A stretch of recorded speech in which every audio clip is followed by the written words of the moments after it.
Actually, I've been freshly pressed 3 times, and all 3 times they've been about a year apart and within about a week of my birthday, which is strange. The first time was for a piece called "Surgery is Safer When Patients Come with Instructions," and that came about after reading an article about a dramatic rise in wrong site surgery and thinking to myself, what precautions would I take to make sure that my vasectomy didn't turn into an appendectomy? I started blogging about 2.5 years ago, mostly as an outlet for writing things that wouldn't really fit in the newspaper format.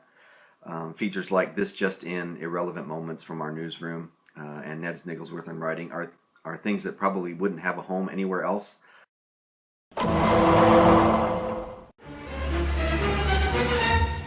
As you can see, I believe the murder took place in this general area here. A Mr. Sleeper Sofa discovered that Miss Loveseat was having a tryst with Mr. Chase Lounge and murdered her, and then sadly, he took his own life.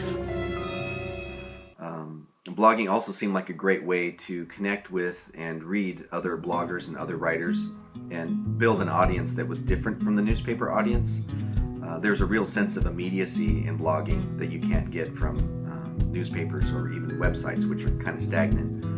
I love coming up with an idea, writing it, posting it, and then seeing the icon button light up. I have some really hilarious followers, and they make me laugh every day, and it doesn't get much better than that. My first rule of thumb is to always make fun of myself first, unless it's Justin Bieber. I'll always make fun of him first, so let's just get that straight. But I think that if I can laugh at myself, then I know other people will laugh too. I think there's a real trend for biting sarcasm right now, and some of it is really funny. But I prefer to take an everyday situation and just blow it completely out of proportion and then put myself right in the middle. I recently got into a tussle with Chuck Norris at a One Direction concert over the last t-shirt. As it turned out, it was extra large. My daughter wears a small, so I let him have it.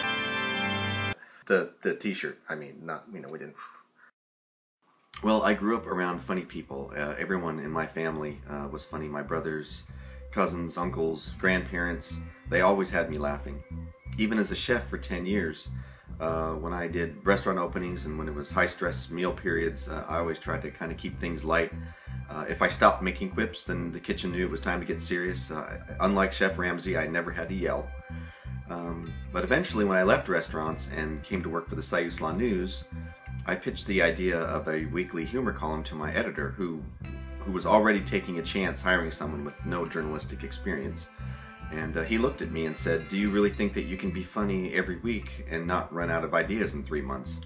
And I looked at him and I said, "Yeah, I'm pretty sure I can." And that was 16 years ago, and so far, so good. Good humor has really more to do with people recognizing something in themselves in someone else or someone else's situation. One example would be a series of columns I wrote about FDAD, which is a completely fictitious disorder that I made up called Fruitcake Disposal Anxiety Disorder. I mentioned that particular column because in my 16 years here, it got the biggest response of any column. And I realized that there is a huge contingency of fruitcake lovers out there, and they were not happy that I did not like fruitcake. So much so that about a dozen of them actually sent fruitcakes to the office here, 2 of them from England.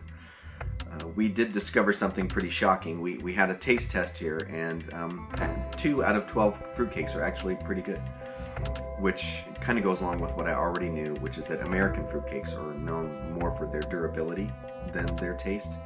The English fruitcakes were far superior. On the days that I write my column, I arrive at work at 5:30. I prefer to get an early start because in addition to fewer distractions, I'm not really awake yet.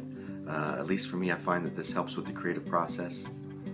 I turn on the iPad, plug in the earphones, turn on AC/DC, have a sip of coffee.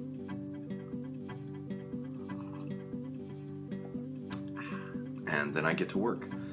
I generally have a rough draft of, in my mind, a rough idea of what I'm going to be writing about, but I try not to overthink it. I really don't think much about it until I actually sit down at the keyboard. Before I post a column to my blog or send a column off to newspapers, I always read it out loud first. If my tongue gets tripped up, then I know it needs more polishing, my column. And I check for timing. Do I need to add a pause? Do I need to elaborate more on something? What can I cut? Those are some of the questions I ask myself before I send the column out or push the publish button. And I also try to be done by 9 o'clock sharp. That's when the other reporters start rolling in, and I prefer to write in the nude. Say what? So it's just much less awkward for everyone if I'm done before they get here. Did I mention I write in the nude? I've learned to trust my instincts, and I prefer to be spontaneous with that process. I guess it's kind of like doing stand-up, except I'm sitting down, and nobody really knows if I bomb. If tweets come up or comments pop up while I'm writing a post or a column, I pretty much answer them right then. It doesn't really interrupt my flow and helps with the creative process. Or maybe I just have ADHD, I don't know. Deciding on the focus of my blog was actually pretty easy.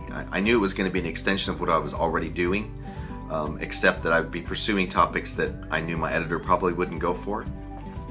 For example, writing about my vasectomy, or the time that I did a review on a Twilight book that doesn't actually exist. Over time, the blog has evolved to include some regular features, but I rarely post more than once a day. I don't want to become that guy that everyone says, oh geez, him again, unless I've already become that guy. Having a chance to be a guest blogger on other people's sites has given me an opportunity at least to write some more serious things. Believe it or not, I really do have a serious side.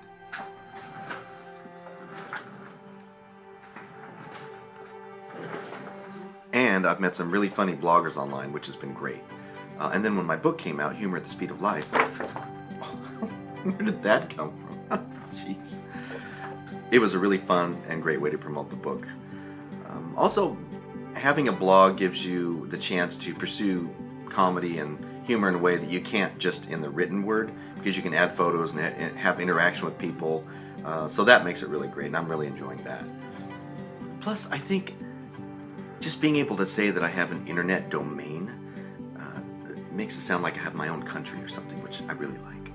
I just wanted my blog to be a place where people always knew they could come and get a laugh. That was my initial goal, and it remains the most important to me. My father told me, do something well and the rest will take care of itself, and it's a philosophy I've applied to pretty much everything in my life, and it's worked out pretty well. I started out with my column in one newspaper, and today it runs in 30 between the US and Canada. My blog is approaching 7,500 followers, which is more than I expected, particularly with my very limited social networking skills. I have a Facebook and a Twitter page, and just like everybody else, and that's pretty much it.